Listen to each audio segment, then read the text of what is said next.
1000 ఎకరాల్లో zoo park Hyderabad శివార్లలో కొత్తగా ఏర్పాటు టీటీడీ తరహాలో యాదగిరిగుట్ట ఆలయ బోర్డు చట్ట సవరణ ద్వారా స్వయం ప్రతిపత్తి కల్పిస్తాం.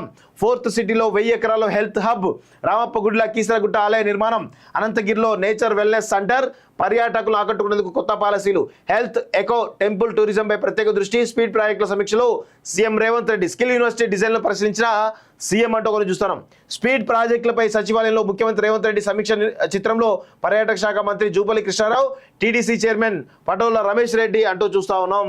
సో హైదరాబాద్ శివారులో కొత్తగా జూ పార్క్, రాష్ట్ర ప్రభుత్వం ప్రతిష్టాత్మకంగా తలపెట్టినటువంటి 4th సిటీలో హెల్త్ హబ్, టీటీడీ తరహాలో యాదగిరిగుట్ట ఆలయ బోర్డు, అనంతగిరిలో నేచర్ వెల్నెస్ సెంటర్, కీసరగుట్ట ఆలయాన్ని రామప్పగుడి తరహాలో పునర్నిర్మాణం జరపడం, ఇవి ప్రభుత్వ స్పీడ్లో భాగంగా అత్యంత ప్రాధాన్యంగా చేపట్టాలనుకున్న కార్యక్రమాలు. వివిధ కార్యక్రమాలు వేగంగా పట్టాలెక్కించేందుకు గాను సర్కారు చేపట్టినటువంటి speed, smart, pro active, efficient and effective డెలివరీపై అధికారులతో సీఎం రేవంత్ రెడ్డి శుక్రవారం సచివాలయంలో నిర్వహించిన సమీక్షలో ఈ నిర్ణయాలు తీసుకున్నారు.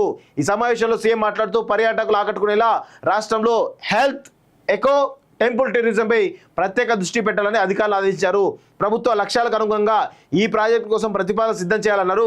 హైదరాబాద్ నగర పరిసరాల్లో కొత్తగా మరో జూ పార్క్ను ఏర్పాటు చేయాలని నిర్ణయించినట్లు తెలిపారు. 1000 ఎకరాల విస్తీర్ణంలో దీన్ని నిర్మించాలని వివిధ ప్రాంతాల నుంచి జంతువులు, పక్షులను తీసుకొచ్చి ఈ పార్కులో ఉంచేలా అర్బన్ ఫారెస్ట్రీని అభివృద్ధి చేయాలని అధికారులకు సూచించారు.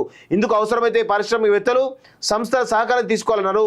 జామ్నగర్లో అనంత అంబానీ 3000 ఎకరాల్లో వన్ తారా వన్యప్రాణి సంరక్షణ కేంద్రం నెలకొల్పిన విషయాన్ని ఆయన గుర్తు చేశారు. సో దాన్ని కూడా సందర్శించి ఏ విధంగా ఇటు హెల్త్ టూరిజం కానీ, ఎకో టూరిజం కానీ, టెంపుల్ టూరిజం కానీ ఈ మూడింటిని సమన్వయం చేసుకుంటూ హైదరాబాద్ను ఆ మూడింటికి టూరిజం కేంద్రంగా చేయాలనేటువంటి దాంట్లో రేవంత్ రెడ్డి స్పీడ్ అనేటువంటి ఒక ప్రోగ్రామ్ని, అంటే ప్రతిదానికి కూడా ఆయన డెవలప్మెంట్ యాక్టివిటీస్కి సంబంధించినటువంటి దానిలో ఒక నిక్ నేమ్ లాగా పెట్టుకొని దాని ద్వారా ఆ డెవలప్మెంట్ చేసేటువంటి ఒక పరిస్థితి అయితే వచ్చింది.